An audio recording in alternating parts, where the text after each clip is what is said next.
ज्यादातर लोगों ने मियां असलम इकबाल वगैरह ने सीएम केपी के पास पनाह ली हुई है। शहजाद अकबर ने ये कहा है, अली अमीन गंडापुर जो हैं वो फौज के एजेंट हैं। उसमें उन्होंने कहा है कि रिटायर्ड जर्नैलों को जो गंडापुर हैं वो नौकरियां दे रहे हैं केपी में, और जब फौज के खिलाफ स्टैंड ले लिया जाए तो फिर बच्चों को कत्ल भी माफ है, फिर ग्रीन कार्ड भी माफ है, फिर प्राइवेट हाउसिंग सोसाइटी भी माफ है। अस्सलाम वालेकुम नाज़रीन, आप देख रहे हैं प्रोग्राम अंदर की बात मुजम्मिल सौरवर्दी के साथ। मैं हूं आपकी मेजबान इकरार रियाज। हमारे साथ मौजूद है आपके पसंदीदा तज्जियानिगार मुजम्मिल सौरवर्दी। अस्सलाम वालेकुम, welcome to the show sir, क्या हाल है आपका?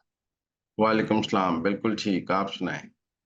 मैं भी ठीक हूँ सर। आज के टॉपिक्स बड़े दिलचस्प हैं। हम बात करेंगे, शहजाद अकबर ने कहा है कि जो सीएम केपी हैं वो फौज के एजेंट हैं। फिर उसके बाद चीफ जस्टिस मलिक शहजाद के खिलाफ सुप्रीम जुडिशल काउंसिल में जो है वो दरख्वास्त, इस मुतल्लिक हम बात करेंगे। तो सर सबसे पहले पहले टॉपिक की जानिब बढ़ते हैं। बताइएगा कि अब पीटीआई के तनाज़ात जो है वो खत्म होने का नाम क्यों नहीं ले रहे? शहजाद अकबर ने कहा है कि सीएम केपी जो है वो फौज के एजेंट है, तो इस बात में कितनी दुरुस्ती है, या ये कोई जाती रंजिश की बिना पर उनकी जानिब से कहा गया है?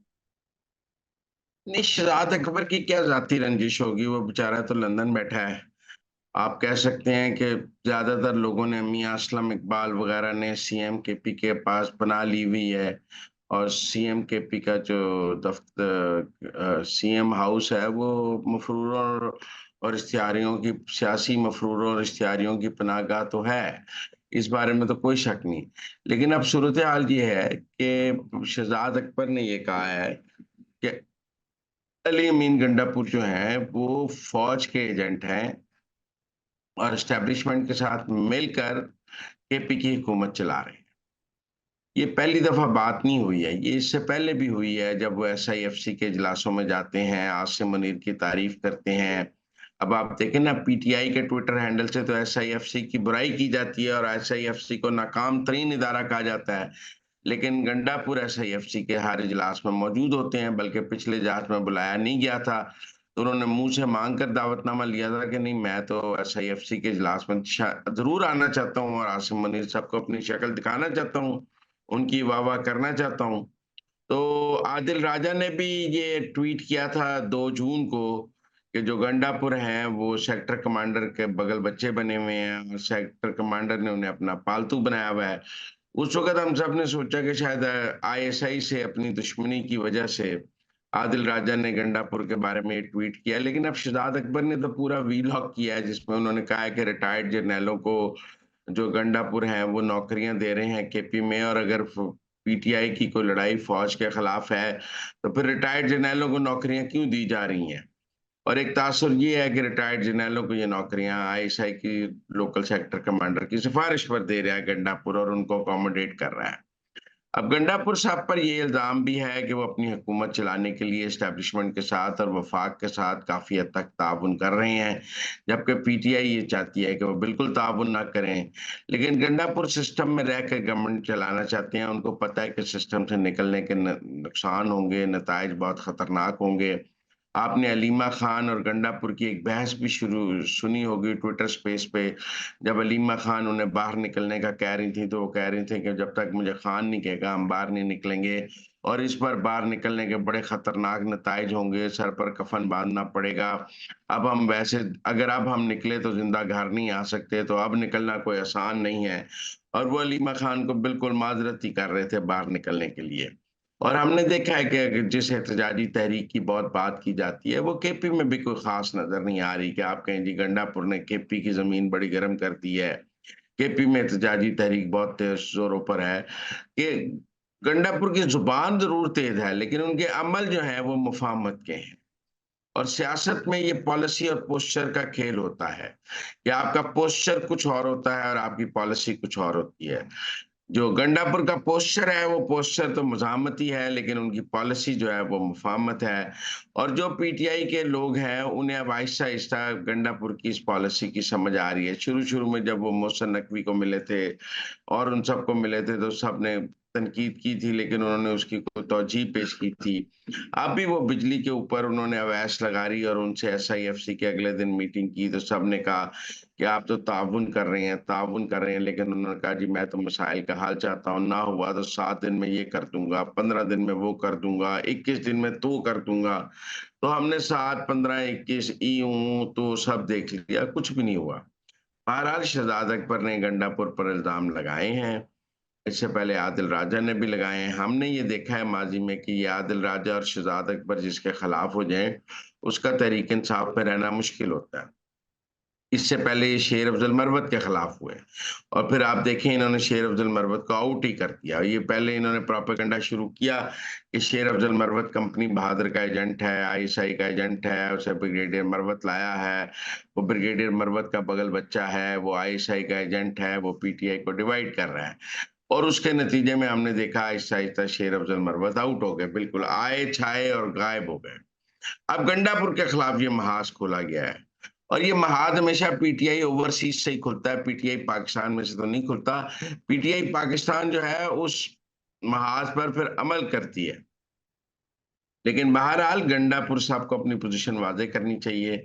हमें ये बताया जाना चाहिए कि क्या शहजाद अकबर और आदिल राजा पीटीआई के पॉलिसी बयान देते हैं, पीटीआई का उससे कोई ताल्लुक है। लेकिन आप देखें ना कि एक दफा असद कैसर ने और शेर अफजल मरवत ने आदिल राजा के खिलाफ प्रेस कॉन्फ्रेंस कर दी, लेकिन बाद में हुआ तो वही जो आदिल राजा कह रहा था। पीटीआई की पॉलिसी तो वही होती है जो आदिल राजा कहता है। और एक दफा आदिल राजा ने ट्वीट भी किया कि मुझे तो अलीमा खान जो हदायत देती हैं मैं वो ट्वीट करता हूँ। अब गंडापुर पर ऑन स्लॉट शुरू हुआ है, क्या ये अलीमा खान ने शुरू कराया है? ये बहुत अहम सवाल है, क्योंकि गंडापुर की और अलीमा खान की हमने ट्विटर स्पेस में लड़ाई भी देखी है। और एक दफा आदिल राजा ने ये ट्वीट भी किया कि मैं जो भी मुझे इंफॉर्मेशन आती है ट्वीट करने से मैं अलीमा खान की हिदायत पर ट्वीट करता हूँ। तो क्या अलीमा खान ने गंडापुर के खिलाफ ये मुहाज को शुरू कराया है शहजाद अकबर आदिल राजा से कि वो कंपनी बहादुर का एजेंट है, आईएसआई का एजेंट है और उसको इमरान खान से वफादार नहीं है, वो तो फौज से वफादार है और अपनी फौज से वफादारी के लिए वजारत आला बचाने के लिए फौज से वफादारी चला रहा है। तो ये लड़ाई अब देखनी पड़ेगी कि आगे चलकर क्या शक्ल लेती है। बहरहाल शेर अफजल मरवत के बाद गंडापुर के खिलाफ आदिल राजा और शहजाद अकबर, अब मेरे ख्याल में इसमें शामिल मेहदी भी हो जाएगा और मोहित पीरजादा भी इसमें शामिल हो जाएगा, फिर वजाहत खान भी इसमें शामिल हो जाएगा। ये सब इकट्ठे जो पीटीआई ओवरसीज के सोशल मीडिया के लोग हैं ये इसमें शामिल हो जाएंगे। फिर हम एक दिन देखेंगे कि जिब्रान इलियास भी इसमें शामिल हो जाएगा। ये टीम वर्क के तौर पे काम करते हैं। अभी हल्का-हल्का महाज शुरू किया है शहजाद अकबर ने। शहजाद अकबर को आप लाइट टर्न लें। आप देखें जो इमरान खान की सुप्रीम कोर्ट से ऑडियो थी, वो पीटीआई के सोशल मीडिया ने ये तय किया कि शहजाद अकबर लीक करेंगे।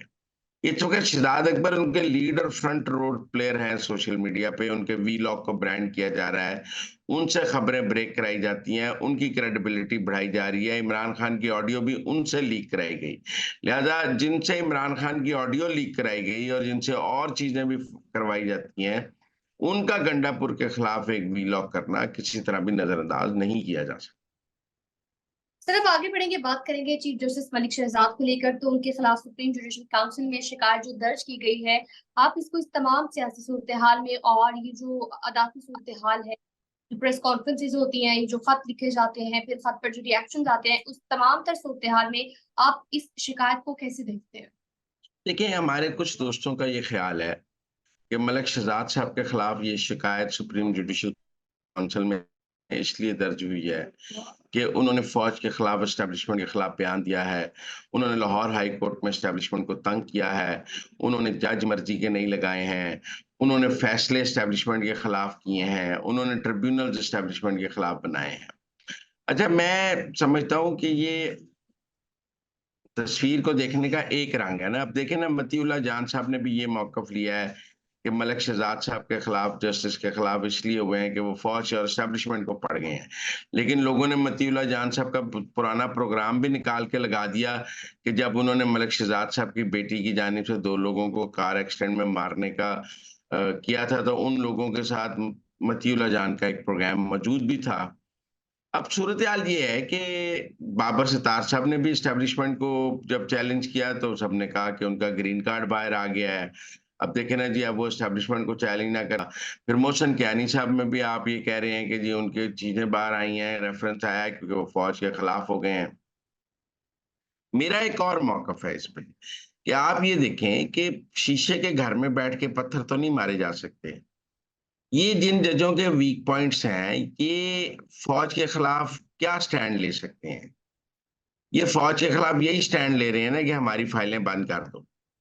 लेकिन अब अगर बेटा अगर बुरसा के पास गया है, वो गाड़ी रजिस्ट्रार लाहौर हाई कोर्ट के प्रोटोकॉल अफ़सर ने छुड़ाई है, उसके ड्राइवर का आज तक पता नहीं लगा, तो कत्ल जब भी हुआ है, एक्सीडेंट जब भी हुआ है, वो लोग नहीं पकड़े गए, तो फिर उसका एक्शन तो होना है। मैं समझता हूँ अगर मलिक शहजाद साहब बहुत ही अपराइट ऑनेस्ट आदमी हैं और वो समझते हैं, हम समझते हैं कि वो कहते हैं कि मैं किसी से नहीं डरता, मैं इंसाफ पर कायम रहूँगा, मैं एस्टेब्लिशमेंट की मुदाखलत को बंद करूँगा। तो भाई जो 2 लोग जान से चले गए हैं, उनको इंसाफ देना मलिक शहजाद साहब आपकी ज़िम्मेदारी नहीं थी? आपने मुल्क से आईन और कानून की पासदारी का हलफ उठाया और खुदा खौफी का हलफ उठाया। 2 जानों का आपने क्या जवाब देना है?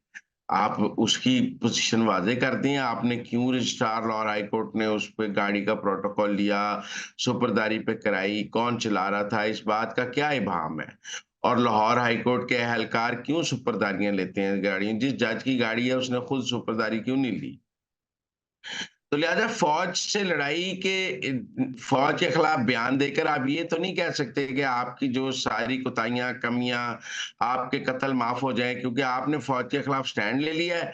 लिहाज़ा अब अगर आपके बच्चों ने एक्सीडेंट में 2 बंदे मारे भी हुए हैं, तो उस पर कोई एक्शन नहीं होना चाहिए क्योंकि आपने तो फ़ौज के खिलाफ स्टैंड ले लिया है। और जब फ़ौज के खिलाफ स्टैंड ले लिया जाए, तो फिर बच्चों को कत्ल भी माफ़ है, फिर ग्रीन कार्ड भी माफ़ है, फिर प्राइवेट हाउसिंग सोसाइटी भी माफ़ है। क्योंकि फ़ौज के खिलाफ स्टैंड ले लिया लिहाज़ा आपकी हर करप्शन माफ़ है, आपका हर गलत काम माफ़ है, तो ये किस कानून में लिखा हुआ है कि आप 2 बयान फ़ौज के खिलाफ दें, 2 फैसले पीटीआई के हक में दें और उसके बाद अपने सारे जराइम जो हैं आप माफ़ करा लें। तो मेरे ख़्याल में ये तो कोई क्राइटेरिया नहीं हो सकता कि आप 2-4 फैसले दें, 2 रिमार्क्स बनाएँ और उसके बाद एक हीरो बन जाएँ ताकि आपके नेगेटिव पॉइंट्स पर लोग आकर कहें कि ये इनकी नेगेटिव बात इसलिए सामने लाई जा रही है क्योंकि ये फ़ौज के खिलाफ थे। भाई नेगेटिव बात इसलिए सामने लाई जा रही है कि नेगेटिव बात मौजूद है। नेगेटिव बात का मतलब बंदे मरे हैं, एक्सीडेंट हुआ है, जज साहब की बेटी चला रही थी, नहीं चला रही थी। हाई कोर्ट ने उस गाड़ी की सुपुर्दारी ली है, उसके ड्राइवर, उसके सब कुछ का आज तक नहीं पता, उसकी तहकीक तफ्तीश नहीं हो सकी, हाई कोर्ट ने मुदाखलत की। तो ये कोई छोटी बात है आप कहें जी ये आईएसआई करा रही है। भाई आईएसआई क्यों करा रही है? बंदे आईएसआई ने मारे हैं। बंदे जज साहब ਦੀ ਗੱਡੀ ਥੱਲੇ ਆ ਕੇ ਮਰੇ ਨੇ ਕਿ ਆਈਐਸਆਈ ਦੀ ਗੱਡੀ ਥੱਲੇ ਆ ਕੇ ਮਰੇ ਨੇ? ग्रीन कार्ड बाबर सितार साहब दा है या डीजी आईएसआई दा ग्रीन कार्ड है? हाउसिंग सोसाइटी कियानी साहब दे रिश्तेदारां दी है या आईएसआई दी है? जिन जजेस के जो वीक पॉइंट्स हैं, हमें उन वीक पॉइंट्स को वीक पॉइंट्स के तौर पे डिस्कस करना चाहिए। उनको कोई ये तो ऐसी है जैसे मलिक रियाज साहब ने एक दिन बयान दे दिया कि मैं वादा माफ गवाह नहीं बनूँगा। तो हमारे सोशल मीडिया ने उनको ना अब्दुस्तार ईदी बना दिया। किसी को ये याद नहीं रहा कि उन्होंने हज़ारों लोगों के पैसे देने हैं। उन्होंने इस मुल्क में करप्शन का कल्चर जो है बढ़ाया है, वो फाइलों को पहिए लगाते थे। पाकिस्तान में वो एक अंडरवर्ल्ड माफिया और करप्शन किंग के तौर पे मशहूर है।